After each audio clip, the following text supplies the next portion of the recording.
Yes, Ramniwas Paswan. जो पूरे समय तक बैठे हैं यहाँ, उनको ही चांस मिलेगा। अरे हम तो हमेशा समय देते हैं। अध्यक्ष जी, अध्यक्ष जी,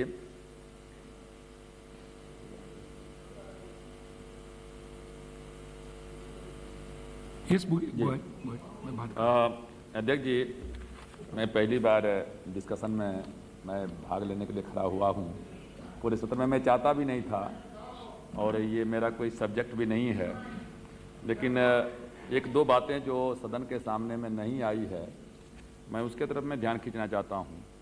कि बहुत बातें लोगों ने कहा, लेकिन मैं एक, चूँकि जिस वर्ग से हम लोग आते हैं और मैं समझता हूँ कि सदन में अधिकांश काफ़ी सदस्य हैं, ये जो डिसइन्वेस्टमेंट का जो मेन मुद्दा है या पॉलिसी है, इसका अंतोगत्वा आप निजीकरण करें या उसका उदारीकरण करें या वैश्वीकरण करें, तीन शब्द इसमें हैं।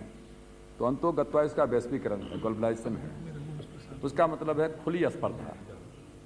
तो सूरी साहब, मैंने कई एक बार आपसे पर्सनली भी मिलकर के आग्रह किया था जब मैं मंत्रिमंडल में था, कि जब आप खुली स्पर्धा करते हैं तो उस खुली स्पर्धा में बड़ी मछली छोटी मछली को हमेशा निगलती है। बड़े पूंजीपति छोटे पूंजीपति को खाएंगे, मल्टीनेशनल जो है इंडियन पूंजीपति को खाएंगे या उनके साथ में मिलकर करेंगे। तो इस खुली स्पर्धा में गरीब का कहाँ जगह है, ये सबसे हमारे लिए चिंता का विषय वो है कि आज समझ जाइए कि सरकारी आंकड़ा के मुताबिक 29,000 करोड़ रुपये की संपत्ति का डिसइन्वेस्टमेंट कहिए या बेचना कहिए या निवेश कहिए जो किया गया है।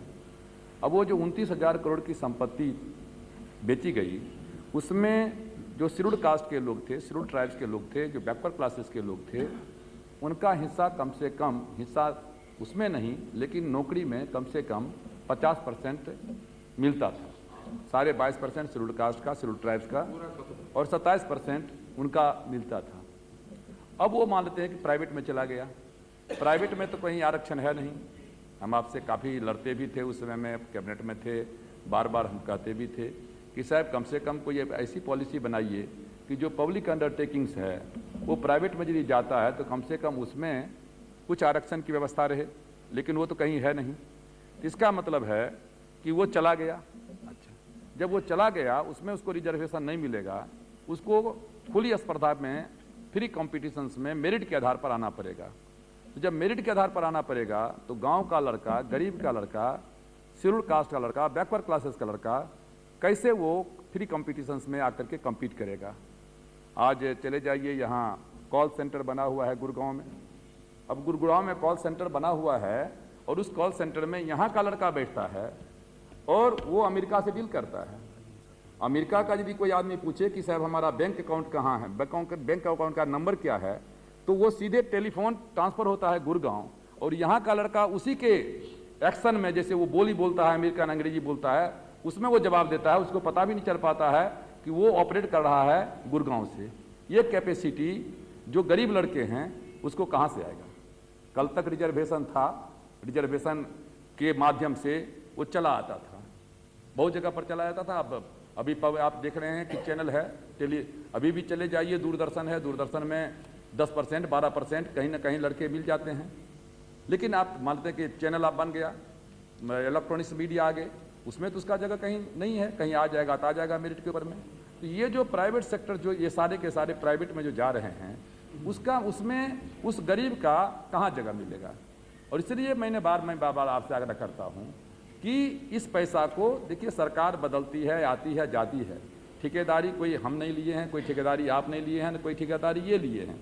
सरकार तो आती रहेगी, जाती रहेगी, और जन्म भर के कोर को एक एतबार में साफ भी नहीं किया जाता है। उस परिस्थिति में 29,000 करोड़ रुपया जो आपने बेचा है, आप क्यों नहीं इस तरह की व्यवस्था करते हैं कि आप घाटा को पूर्ति करें या नहीं करें, आप उस पैसे को एक फंड बना करके क्यों नहीं रखते हैं और उसमें ट्रेनिंग की व्यवस्था कीजिए, उसमें एजुकेशन की व्यवस्था कीजिए, उसमें जो लड़के हैं, जो गरीब घर के लड़के हैं, इर्रेस्पेक्टिव ऑफ कास्ट क्रीम, जिससे कोई नहीं हो, जो भी लड़के हैं, गरीब लड़के हैं या गरीबी की रेखा से नीचे रहने वाले लोग हैं, उनके ऊपर में आप खर्चा कीजिए। उनको कैसे एम्प्लॉयमेंट जनरेट करें, कैसे हम उसको योग्य बनावें, जिससे कि वो compete करे, इस लायक यदि इस पर मानते कुछ सोचा जाए तो एक बात समझ में आती है। अब बैंक है, अभी उस दिन मैंने उठाया था यहाँ कि बैंक का प्राइवेटाइजेशन का बिल आ गया है, 33% का क्या कहते हैं कि बिल है, पेंडिंग है। अब इसमें बैंक में टोटल डिपॉजिट है 12,40,000 करोड़ रुपये का है, 12,40,000 करोड़ रुपये का। और इसमें से 70% जो पैसा है वो साधारण जनता का पैसा है, और 70 आप जानते हैं कि उसमें से 80,000 करोड़ रुपया जो है, उसमें 80,000 करोड़ रुपया जो है बड़े बड़े लोगों के पास में बकाया है। जितने निजी बैंक हैं सारे के सारे निजी बैंक फेल हो गए। ये नेशनलाइज बैंक है, 19 नेशनलाइज बैंक है, राष्ट्रीयकृत बैंक है, जो मुनाफा में है। 8,000 करोड़ रुपया, 8,010 करोड़ रुपया जो है इस साल भी उसका मुनाफा हुआ है। अब वो सारा का सारा बैंक अब प्राइवेट में जाएगा। अब ये जो आपका पॉलिसी है, जिस पॉलिसी के तहत कहा गया है कि साहब हम ये कृषि के ऊपर में हम देंगे या सब्सिडी देंगे। अब अमेरिका है, अमेरिका जैसा देश है, वहाँ एक आदमी पर जो किसान है, औसतन किसान के पास में 200 एकड़ जमीन है। हमारे यहाँ एक किसान के पास में 1.5 एकड़ जमीन है। वहाँ 4500 करोड़ रुपया जो है प्रतिदिन वो सब्सिडी में देता है। हम किसान का सब्सिडी जो है हर चीज में कटौती करते जा रहे हैं। ये राणा जी यहाँ क्या कहते हैं कि राणा जी बैठे हुए हैं। अब यहाँ मान लेते एक हथकरघा के बदले में आपने हैंडलूम चला दिया। हैंडलूम को अब उसको आपने क्या कहते हैं कि उसको सब्सिडी देना बंद कर दिया। अब उसके बदले में कहते हैं कि स्वचालित हम मशीन चलाएंगे, स्वचालित मशीन से कपड़ा बनाएंगे। अब स्वचालित वो मजदूर कहाँ चला जाएगा? फिर आप कहते हैं कि हम बना बनाया हुआ कपड़ा विदेश से हम आयात करेंगे। अब बना बनाया हुआ कपड़ा आएगा तो टेलर मास्टर कहा जाएगा, टेलरिंग में जो लोग हैं वो कहाँ जाएगा? इसलिए एक का इम्पैक्ट दूसरे के ऊपर में है। प्रधानमंत्री जी ने कहा कि हम साल में 1 करोड़ लोगों को रोजगार देंगे। कहां से रोजगार मिलेगा? कौन रोजगार दिया जा रहा है? अब हम लोग थे सूरी साहब से बार बार हमारी होती थी जब कोल इंडिया का मामला था। हमको कहना नहीं चाहिए कोल इंडिया के मामले में हमने इनसे कहा था कि हमको 1 साल का समय दीजिए, 1 साल का समय दीजिए। कोल इंडिया का आप देखेंगे घाटा चला था 96-95 से घाटा चला 3 करोड़, 9 करोड़, 13 करोड़, फिर ये 1500 करोड़ पर आ गया। 2001 तक में जो है 1500 करोड़ घाटा आ गया। और उसके बाद जो कहते हैं कि सितंबर में हम मिनिस्टर बने थे। सितंबर में आपसे हमारी बातचीत हुई थी। हमने कहा इसको अभी आप चर्चा मत कीजिए, मजदूर को हमको कॉन्फिडेंस में लेने दीजिए। हम लोग गए वही मजदूर के पास में जूता नहीं। हमने कहा ठीक है, तुमको जूता नहीं है, बाटा का हम जूता देते हैं। उसने कहा साहब हैट नहीं है। हमने कहा बढ़िया हैट देते हैं। लाइट नहीं है, हमने कहा लाइट देते हैं। सारा चीज कर करके फिर कहा कि हाँ साहब हम लोग तो काम करते हैं यहाँ और हमको बीमारी हो जाती है, टीबी के पेशेंट हो जाते हैं, हमको देखने वाला नहीं है। हमने अपोलो हॉस्पिटल के मालिक से बात किया, प्रताप रेड्डी से। बिलासपुर में मेरे पास में जमीन था, मकान था वहां। हमने कहा कि आप मकान लीजिए, ये पड़ा हुआ मकान है, कोल इंडिया के पास में रेडी जमीन है, आप इसमें से इन मजदूर का कहिए। कहा 25% एक्स्ट्रा लगेगा। उतना बजट था, हम लोगों ने कहा कि ले लीजिए 25%। वो क्या कहते हैं कि ले लिया। लेने के बाद इन अब वो तो उन्होंने 10 मिनट समय दिया।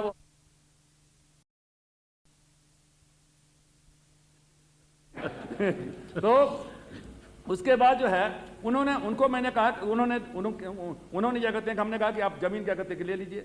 जमीन क्या कहते हैं कि ले लिया। और जमीन लेने के बाद आपको आश्चर्य होगा, वहां यदि लेबर हमारे ट्रेड यूनियन के लोग हैं 28 दफा था जिसमें मजदूर को बिना शो कॉज नोटिस दिए हुए रिटर्न कर देता था। हम गए, ट्रेड यूनियन के लोगों से हमारी बातचीत हुई। मैंने ट्रेड यूनियन के लोगों से पूछा कि तुम सब कुछ मांग रहे हो और ये जो 28 धारा है जिसके तहत मजदूर को बिना किए हुए रिटर्न कर दिया जाता है, अफसर को नहीं, इसकी बात आप क्यों नहीं करते हो? कहा सर इसको कोई करने वाला है नहीं। कहा कोई नहीं। हमने कहा कोई नहीं करने वाला है, हम अभी से इसको खत्म करते हैं। 8 बजे रात से खत्म हो गया। और वही कोल इंडिया का मजदूर जहां 1500 करोड़ का घाटा था, वो 7 महीना के अंदर में जो है 1750 करोड़ का मुनाफा आ गया। 1750 करोड़ का मुनाफा। वही मैनेजमेंट जो वहां का बंगलिंग था, कोल माफिया था, लिंकेज के नाम पर इधर उधर सारा चीज होता था, करप्शन। हम लोगों ने कुछ नहीं किया, उसको सिर्फ खत्म कर दिया। और 2800 करोड़ रुपया जो मजदूर का बकाया था, 3200 करोड़ रुपया कोयला के मजदूर का, उस 3200 करोड़ रुपया के को कर करके 2800 करोड़ रुपया हम उसको क्या कहते हैं पेमेंट भी कर दिए और उसके बाद हुआ। इसलिए मैंने कहा कि हमारा जो ये मैनेजमेंट है, जो हमारा कर्मचारी है, जो हमारा अफसर है, संसार के किसी भी कोने के कर्मचारी और अधिकारी से कम सक्षम नहीं है। सिर्फ इतना ही है उसमें केयर का अभाव है और केयर ऊपर से चलता है। यदि गंगोत्री गंदा हो जाए तो गंगा का पानी कभी साफ नहीं रहता है। गंगा का पानी इसलिए साफ रहता है, उसके जड़ में जरी है बूटी रावले साहब हैं। हम लोग रेल मिनिस्टर थे, जाते थे, मजदूर एजिटेट करते हुए आता था, सामने में घेरता था, घुस जाते थे। ये विरोधी दल में थे, हम उस समय में थे यूनाइटेड फ्रंट के सरकार में थे, ये शिवसेना में थे। चले गए थे वहां बॉम्बे, जिंदाबाद करते हुए मुर्दाबाद करते हुए सब पहुंच गया। हमारे अफसर जो रोक रहे थे कि मत जाओ। हमने कहा क्यों नहीं जाएंगे, मजदूर है, मेरा है कि कोई शिवसेना का ही तुर्के है। चले गए और जब चले गए तो बात हुई, आप थे ना, बातचीत हो गई। बातचीत होने के बाद मामला कुछ नहीं, 2 मिनट में वही जिंदाबाद करते हुए चला गया। वो बेचारा गरीब आपसे मांगता क्या है, लेकिन आप जबरदस्ती उसको डंडा मार कर ये कह रहे हैं कि नहीं तुमको हम रिटर्न करेंगे, BRS ले लो, BSS ले लो। क्या मतलब है? अब अभी हमारे पास में ये बरौनी का मामला है, रोज हम पानी, बरौनी का मामला है, बरौनी फर्टिलाइजर का। हमारे यहाँ बिहार में क्या बचा है? सारा कारखाना बंद हो गया, एक अपहरण का जो धंधा चल रहा है। अपहरण के पीछे क्या है? गरीबी है। खाली वहां जाइएगा, रोज अखबार में पढ़िएगा अपहरण हो रहा है, अपहरण हो रहा है, किडनैपिंग हो रहा है, किडनैपिंग हो रहा है। क्या करेगा गरीब लोग? सब मर रहा है। वहां कोई उद्योग धंधा नहीं है। सारा का सारा जो क्या कहते हैं कि जितना भी है, ये हैं रघुवंश यहाँ बैठे हुए हैं चेयर के ऊपर में, सारा का सारा जितना जो है गन्ना का कारखाना सब बंद हो गया। सब कुछ कुल मिलाकर के बिहार और झारखंड का बंटवारा हो गया। कुल मिलाकर के एक कारखाना बचा है बरौनी का, और वो बरौनी का जो कारखाना है फर्टिलाइजर का कारखाना, उसको भी बंद करने का निर्णय ले लिया है। 20 तारीख को BSS दे दिया जा रहा है। ये 20 दिसंबर को, आज है 18, परसों। अभी हम पूछ रहे थे इनसे, क्या नाम है, वासुदेवाचार्य जी से और दादा से पूछ रहे थे कि भाई VRS और VSS जो है, कोई VSS जो है, तो बोले कि वो तो उसके बाद 20 तारीख को रिटर्न हो जाएगा। अब रिटर्न हो जाएगा क्या करेगा? अभी जो है कहते हैं कि AFIR है, FR है ना, IFR है, तो BFR है, BFR से ऊपर है। उसने कहा है, अभी जजमेंट दिया है उसने कहा कि इसको फिर से भेजो, BFR में फिर से भेजो, और उसको कहा कि 4 महीना के अंदर में इसको लेकर के हम तुमसे सहमत नहीं है। पूरा का पूरा उनका मेरे पास में ये जजमेंट की कॉपी, क्या कहते हैं, जजमेंट की कॉपी है, उसमें है। और आप प्रतिष्ठा का पर्चे बनाए हुए हैं कि नहीं हम बेचबे करेंगे, उसको बंद करेंगे, बेचेंगे भी नहीं, बंद करेंगे। रेल रोको अभियान हुआ, सारा का सारा चीज हुआ है। और जिस दिन मजदूर को, लोगों को मालूम हो जाएगा कि ये बंद हो गया है, हंगामा वहां होना शुरू हो जाएगा। इसलिए मेरा आपसे कहना है कि एक्ट अलग होता है, फैक्ट अलग होता है, टैक्ट अलग होता है। तो थोड़ा टैक्टफुली भी आप डील कीजिए। एक्ट आपने एक्ट बना दिया, हाँ ठीक है, हम मानते हैं 91 के कहते रोज हल्ला करें 91 बनाया हुआ, 91 बनाया हुआ है। हम लोग तो 91 में भी विरोध कर रहे थे, उस समय में विरोध कर रहे थे। और मैं उस समय में भी कहा था, इन लोगों को उस समय बुरा लग रहा था, मैं उस समय में भी कहा था कि ये जो बन रहा है, ये जो रिजर्वेशन की पॉलिसी जो बैकवर्ड क्लासेस को दिया गया है, या शेड्यूल कास्ट के लोगों को रिजर्वेशन मिल रहा है, अब इसमें एक ही है, न रहेगा बांस न बजेगी बांसुरी, न रहेगा पब्लिक सेक्टर, न रहेगा गवर्नमेंट का सेक्टर, न हल्ला होगा रिजर्वेशन का, न हल्ला होगा मंडल का, न कमंडल का, चलते रहेगा यही। इसलिए मैंने कहा कि पूरा का पूरा इससे जो खतरा है वो गरीब तबका का खतरा है, और इससे जो खतरा होगा वो देश बच जाएगा। देख लीजिए, मैं बतलाता हूं, अभी कहना हमको नहीं चाहिए, लेकिन अभी आप देख लीजिए, साउथ नॉर्थ डेवलप कर रहा है। ये नया जितना भी आपका जब से चला है, ये साउथ डेवलप कर रहा है। जितना पैसा विनिवेश का आया है, 70% पैसा आपका खर्चा हो रहा है, कहां लगा है? तमिलनाडु पर लगा है, महाराष्ट्र पे लगा है, और क्या कहते हैं आंध्र प्रदेश में लगा है। 70%, 30 आंध्र, कर्नाटका और महाराष्ट्र में, और 30% में मानते हैं कि पूरा का पूरा देश है। अब एक तरफ में क्या होगा कि जो डेवलप करेगा स्टेट, दूसरे तरफ में शहर डेवलप करेगा, तीसरे तरफ में गांव मरेगा। ये जितना भी चले जाइए, हम टेलीकम्युनिकेशन के मिनिस्टर थे, अब टेलीकम्युनिकेशन में ये प्राइवेट वालों के पास में दिया गया कि तुमको गांव में टेलीफोन लगाना है। 1 लाख गांव का टारगेट था, 1000 गांव में भी लगा, 7 जन्म में नहीं लगने वाला है। घाटा का सौदा है, उनको कहिए घाटा का सौदा गांव में जाकर के रोड बनाने के लिए, नहर बनाने के लिए कहिए उनको गांव में जाकर के, रेलवे लाइन बिछाने के लिए गांव के इलाका में कहिए, वो कहां जाके जाएंगे? वो पकड़ेंगे दिल्ली को, पकड़ेंगे बम्बई को, पकड़ेंगे कलकत्ता को, पकड़ेंगे मद्रास को, जहां उनको फायदा होगा वहां जाने का वो काम करेंगे। और इसलिए मैं कहना चाहता हूं कि कुछ समय में ऐसा आएगा कि आपका एक स्टेट जो डेवलप स्टेट है वो कहेगा, अभी मानते हैं कि पूरा का पूरा सरकारी सेक्टर है, सर 2 मिनट में, सरकारी सेक्टर है, तो सरकारी सेक्टर में घाटा भी होता है, मुनाफा भी होता है। एक टेलीकॉम डिपार्टमेंट था तो दिल्ली में भी मुनाफा कमाता था और उसका घाटा होता था तो जाकर के बिहार और पश्चिम बंगाल उड़ीसा में लगा देता था। लेकिन यदि आप उसको अलग अलग कर देंगे, कंपटीशन पर कर देंगे, तो दिल्ली में तो खूब लगेगा टेलीफोन, दिल्ली का लोग इंटरनेट से बात करेगा अमेरिका में 1 रुपया 20 पैसा में, और गांव के आदमी को वही पुराना दर के ऊपर में बात करना पड़ेगा। इसलिए इसको जो इस एंगल को है, बाकी ये तो चीज है कि क्या हो रहा है वो लोधी होटल में, क्या हो रहा है क्या कहते हैं सेंट्रोर होटल में, क्या हुआ गया BSNL में, BSNL को कितना में बेचा गया और 1400 करोड़ में तुरंत उसमें से निकाल दिया पैसा, फिर 800 करोड़ निकाल रहा है, तो 2000 करोड़ में आप बेचते हैं, अब 2200 करोड़ रुपया उसी में से पूंजी कैसे निकल जाता है?